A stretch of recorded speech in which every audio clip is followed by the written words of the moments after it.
Selamat datang, salam sejahtera. Terima kasih karena bersama dengan saya di Nazilin Unity Channel. Dakwaan sogok ahli parlimen. Akhirnya orang yang dituduh menjadi ejen, yaitu Farhas, akhirnya mahu lapor polis, mahu saman Wan Faisal Wan.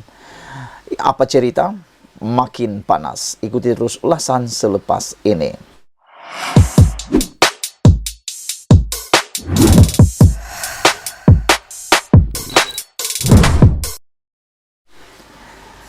Beberapa hari yang lepas, saudara-saudara, telah didedahkan kononnya ada unsur sogokan dan juga ada unsur ugutan yang menyebabkan beberapa orang ahli parlimen telah menyokong Datuk Seri Anwar Ibrahim sebagai Perdana Menteri. Perkara ini telah didedahkan kononnya di parlimen. Dan yang lebih mengejutkan kita, di saat dinyatakan oleh menteri berkaitan bahawa tidak ada laporan polis dibuat, tiba-tiba pula muncul pula laporan polis saat tengah malam. Sehingga menteri yang berkenan menyindir dengan sinis, wah rajin juga bekerja sehingga lewat malam, tengah malam. Buat laporan polis tengah malam. Tak bolehkah buat laporan polis waktu siang, kata netizen. Kelihatan memang agak terdesak untuk membuat laporan polis. Namun demikian, yang mengejutkan kita daripada dakwaan yang dibuat melalui laporan polis itu kononnya ahli parlimen tersebut, 4 ahli parlimen itu ada yang diugut dan ada yang diberikan sogokan. Yang mengejutkan kita ialah apabila orang yang kena sebut namanya, yaitu Farhas, tampil membuat penafian dan mahu buat laporan polis dan mahu menyaman Wan Faisal. Yang menariknya, apa yang dijawab, apa jawaban Wan Faisal selepas Farhas mahu lapor polis dan mahu menyaman beliau. Mahu tahu apa jawaban Wan Faisal? Awas, jangan ketawa. Bekas setiausaha politik Anwar Ibrahim Farhas Wafa Salvador mahu mengambil tindakan undang-undang terhadap Ketua Pemuda Armada Bersatu Wan Faisal Wan Ahmad Kamal selepas mendakwa dia bertanggung jawab menarik sokongan wakil rakyat pembangkang kepada Perdana Menteri. Farhas dalam satu kenyataan menafikan sekeras-kerasnya tuduhan berkenan yang disifatkannya sebagai fitnah dan berniat jahat. Disebabkan oleh kenyataan dan tuduhan fitnah yang dilontarkan kepada saya akan membuat suatu laporan polis agar siasatan dan tindakan lanjut diambil oleh pihak polis terhadap Wan Faisal. Jadi ada netizen kata, mungkinkah tindakan itu adalah tindakan yang makan diri sendiri Wan Faisal, kata mereka. Mungkinkah ini akan menyebabkan lebih banyak perkara yang akan timbul pula dan tidak pula menguntungkan Perikatan Nasional. Saya juga merizabkan hak saya untuk memfailkan tuntutan saman fitnah terhadap Wan Faisal, kata beliau lagi. Terdahulu, Wan Faisal mendakwa terdapat 2 individu yang bertanggung jawab menarik sokongan wakil rakyat pembangkang kepada Perdana Menteri Anwar Ibrahim. Menurutnya, selain Farhas, seorang lagi individu terlibat dalam kegiatan menyogok dan memberi suapan melalui janji-janji bantuan keuangan kepada ahli parlimen bersatu.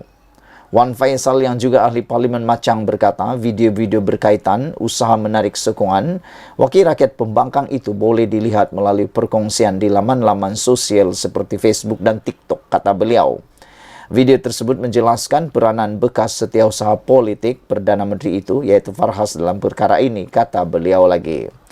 Terdapat juga satu video menunjukkan identiti seseorang datuk botak yang memainkan peranan untuk menyogok dan mengugut ahli parlimen pembangkang untuk menyokong Perdana Menteri dakwanya.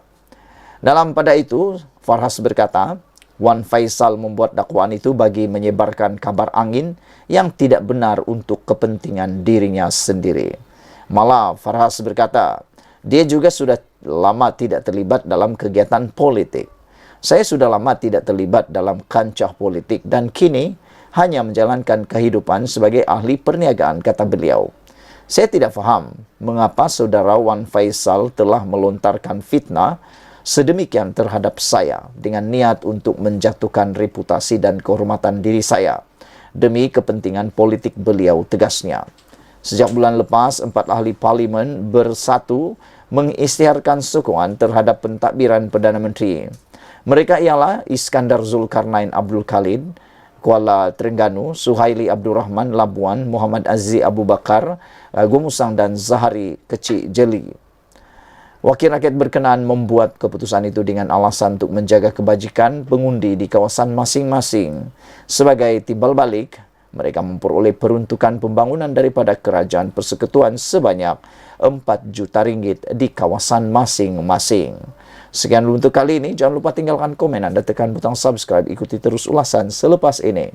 Selamat datang, salam sejahtera. Terima kasih karena bersama dengan saya di Nazilin Unity Channel. Ini kejutan yang paling besar sekali, yaitu rupa-rupanya selepas istihar menyokong Datuk Seri Anwar Ibrahim, barulah ahli parlimen ini daripada Parti Bersatu mendapat perhatian dari pemimpin tertinggi Bersatu. Dengan erti kata lain, seakan-akan beliau ingin memberitahu kita semua bahawa sebelum ini beliau tidak dikenali, disisihkan dan tidak dipedulikan langsung. Apa sudah jadi? Ahli parlimen Gua Musang, Muhammad Azizi Abu Naim, salah seorang daripada 4 ahli parlimen Bersatu yang mengisytiharkan sokongan kepada Perdana Menteri Anwar Ibrahim, menegaskan keputusannya dibuat demi kepentingan pengundi di kawasan yang diwakilinya. New Street Time NST melaporkan Muhammad Azizi yang sebelum ini berdiam diri di tengah-tengah persoalan yang tercetus kerana tindakannya itu berkata, 5 pemimpin tertinggi Bersatu tiba-tiba menghubunginya semalam. Kata beliau, 5 pemimpin tertinggi Bersatu telah menghubungi saya semalam, termasuk Presiden Parti iaitu Muhyiddin Yassin. Tetapi saya tidak bersedia untuk menjelaskan butiran atau panggilan itu, kata beliau. Saya menerima panggilan mereka selepas 4 tahun menyertai parti itu. Katanya lapor akhbar harian berbahasa Inggeris itu. Wah, ini satu pendedahan rahsia yang benar-benar mengejutkan kita. Bayangkan beliau selepas 4 tahun menyertai parti itu barulah dihubungi oleh 5 orang pemimpin tertinggi daripada Bersatu, kata beliau. Menurut NST, Azizi menyatakan kesediaan untuk berhadapan seberang kemungkinan akibat atas keputusannya itu. Saya membuat keputusan ini untuk kepentingan rakyat di kawasan saya, kata beliau. Saya harap pengundi faham dan saya serahkan kepada mereka untuk menilai saya. Kerana kehadiran saya di parlimen juga adalah atas kepercayaan mereka, katanya. Azizi juga menegaskan bahawa walaupun dia telah meminta untuk menukar tempat duduknya di Dewan Rakyat bersama 3 lagi ahli parlimen Bersatu, namun dia akan kekal menjadi sebahagian daripada wakil pembangkang.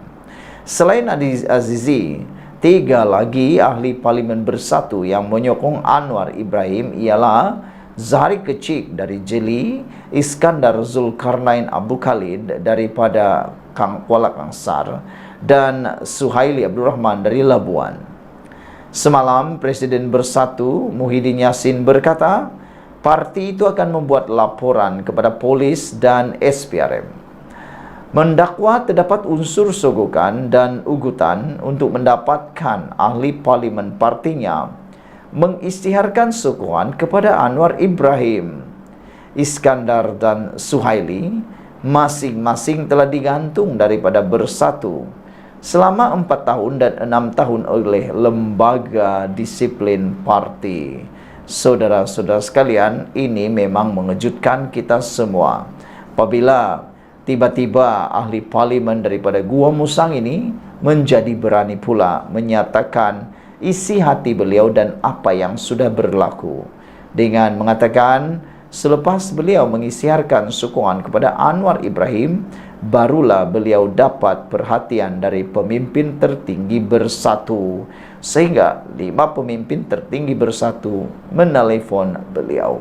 Begitu pentingnya tindakan beliau itu. Sekian dulu untuk kali ini. Jangan lupa tinggalkan komen Anda, tekan butang subscribe. Malaysia kita punya, kita jaga sama-sama cintai Malaysiaku. Bye-bye.